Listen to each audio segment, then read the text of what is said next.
a symbol of pride and respect in the city of Pune, along with tokens of our appreciation and love.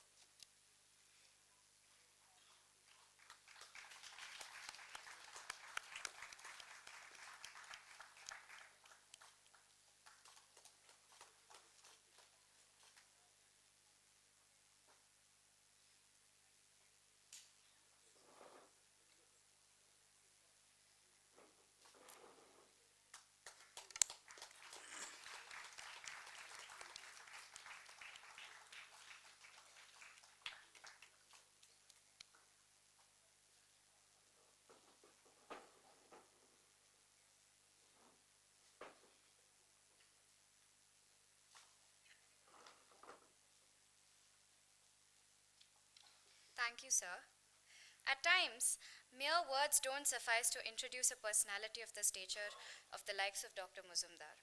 We present to you a video which has been made by the students of Symbiosis Law School, Pune, conveying our deep love and respect to our Chancellor. To Nagpal, Mr. Nimbarkar, Mr. Khod, Dr. Shashikala, distinguished invitees and friends.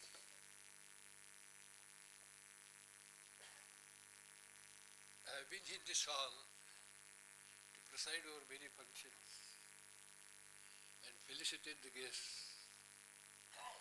I really feel very awkward to get felicitated by Dr. Nagpal, and more so because I have been invited here as a main speaker to speak on education. Well, to be a guest in the own house is something very awkward for me. Friends, today I have become really emotional because one of the great sons of Pune was closely associated with me and Symbiosis. Mr. Deshmukh was the great son of this city. He was born, brought up and educated in Pune. And to me what is more emotional is he also breathed his last in this city. He was a professor, he was a student of Ferguson College and studied botany, which I taught in the same college for 20 years. But for me and Symbiosis, Mr. Deshmukh was much more. He was associated with Symbiosis for many years. He was chairman of the Planning and Development Board of Symbiosis University. And he guided this as far as administrative matters are concerned. He gave a sumptuous donation, Mr. Nimbarkar, to institute a prize in the name of his daughter who died. And we give Jayati award every year. Her name was Jayati. Well, I must thank PCGT for inviting me to speak on a very, very important topic, and that is education. Friends, just as all living beings require oxygen, I do feel that education is oxygen for development. If some development is to happen in our country, our education system must be very strong. Our Prime Minister Narendra Modi gave us a slogan, Sabka Saath, Sabka Vikas. But sometimes I ask a question to myself, who will do this Vikas? Who will do this development? And the answer is, it is only the youth of this country which will do development of our country. Because youth in any country are the engines of growth and development. So my first premise is, if India is to become a developed country, we must concentrate on youth. And I am going to suggest to you how youth and development are so interconnected. There is something like demographic opportunity. Demographic opportunity is a period during which the birth rate falls. Aged population is less, and the bulk of population is young population in the age group of 17 to 24. Fortunately, this demographic opportunity is extremely favorable to us. It lasts for 40 to 45 years. But in India, we have many young students, youth in different fields. The total population of India is 134. But you will be happy to know that more than 50% of that population is between 17 and 25. So, as far as demographic opportunity is concerned, youth numbering 67 crores is a great wealth of this country. Let us compare this situation with other countries. USA has total population of 32 crores. This means our young population of India is twice the total number of America. UK has a population of 6 crores, which means India's young population is 10 times more than the total population of United Kingdom. Now you can imagine the importance of 67 crore young population. Now, this population has to be converted into human resource for our country. And therefore, whether demographic opportunity will be a demographic dividend or a demographic disaster will totally depend upon how we convert 67 crores of young population into a human resource. In order to understand that, we must go to another aspect of our education. What is the education scenario in our country? Lakpal said, India has 800 universities, 40,000 colleges, 2 crores of students, and 5 lakh teachers.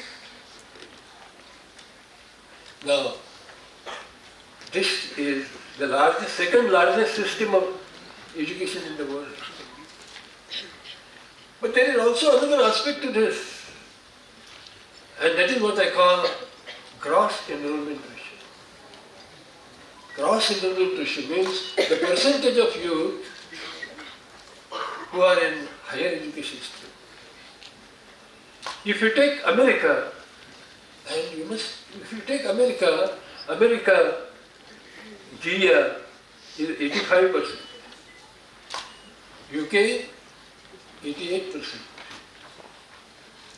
China 43%, India 24%, and the world average of GR is 27%. Now here lies a paradox. The largest system of education has the lowest gross enrollment ratio, and therefore our country needs more colleges and more universities. Be that as it may, I want to tell you something about education and employment. Akmal said there are 2 crores of students. Out of 2 crores, nearly 80% students follow conventional courses such as BA, BCom and BSc, and only 20% are in professional courses. But even in professional courses, you will find that although we produce lakhs and lakhs of students, nearly 2 to 3 lakh engineers every year, hardly 10% are employed. And therefore, our education system has failed to create employment. Now, what is the reason? The reasons, my friends, are many. First is poor quality of teachers, old syllabus, soft skills totally ignored. And there are many. But to my mind, Mr. Khote, poor quality of teacher is the most important drawback of our education system. Now, let us consider education and its impact on development. You will find that in India, there are many universities and colleges. But these institutions and universities must concentrate on research. You will be surprised to know that there is one American company in India, Qualcomm Institute, company. That company has recently submitted patents which are twice the total patents submitted by various laboratories under DRDO, under IITs, so many universities, and even under CSIR. Now, there is a feeling that India should invite foreign universities to open their campuses in our country. I totally disagree with that person. It is like inviting East India Company to India to maintain law and order. Personally, I feel that our universities must stand on their own feet. They must do research. They must promote entrepreneurship. They must promote innovation. And therefore, these universities must, as I said, reform, perform, and transform. Friends, at the end I will say that our India is often considered as a third world country. But the day should come when our India should be considered as third developed country of the world. And this will happen provided education system is not only reformed, but it is revolutionized. I submit to you that what India needs is not education reform. So many commissions, Nagpal Sahib, have been constituted by us. Kothari Commission, Radhakrishnan Commission, Yashpal Commission, Sahib Petroda Commission. What we need is now education revolution. And our Prime Minister has correctly defined this revolution, and that is skill India. We need more skill colleges, we need more skill universities, and that is how entire education system has to be revolutionized. There was a joke going on WhatsApp for some time. Our Prime Minister met President of India and asked him a question: how come America is so prosperous? American President said, it is because of India. And he asked, because of India? Yes. He said that all result candidates are given education and jobs by India, and America gives education and jobs to talented Indians. Nowadays you will find that there are movements, campaigns and morchas for reservation. Marathas want reservation, backward classes want reservation, even Jats want reservation, even Lingayats want reservation. My friends, the day the reservation will be abolished and only the economic criterion should be the only criterion for us.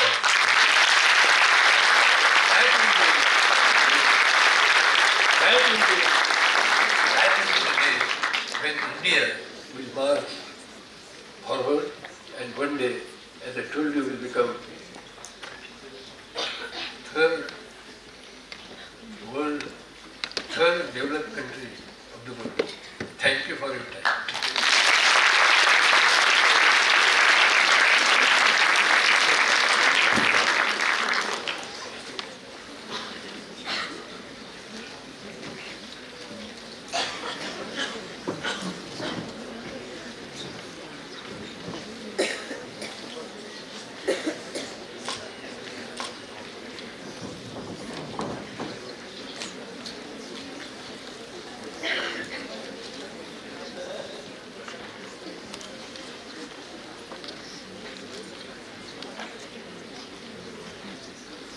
Thank you, sir, for that wonderful, informative address.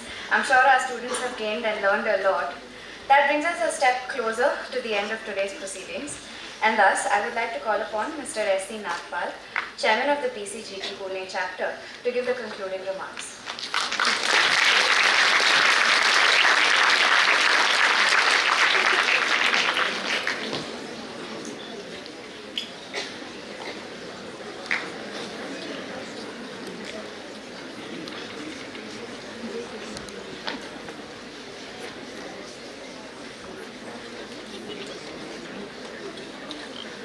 Dr. Majumdar, Mrs. Gurpur, my colleagues, Mr. Nimbalkar and Mr. Satish Khote on the dais, and friends around, and dear students. After such a learned exposition of the scenario of education, I feel quite embarrassed to speak because I feel that a lesser speaker will also do now.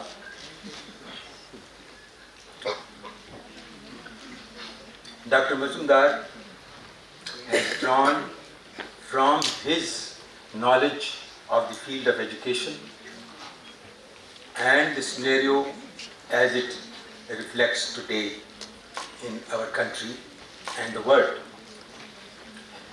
and what he feels India can do to achieve a higher stature in this field.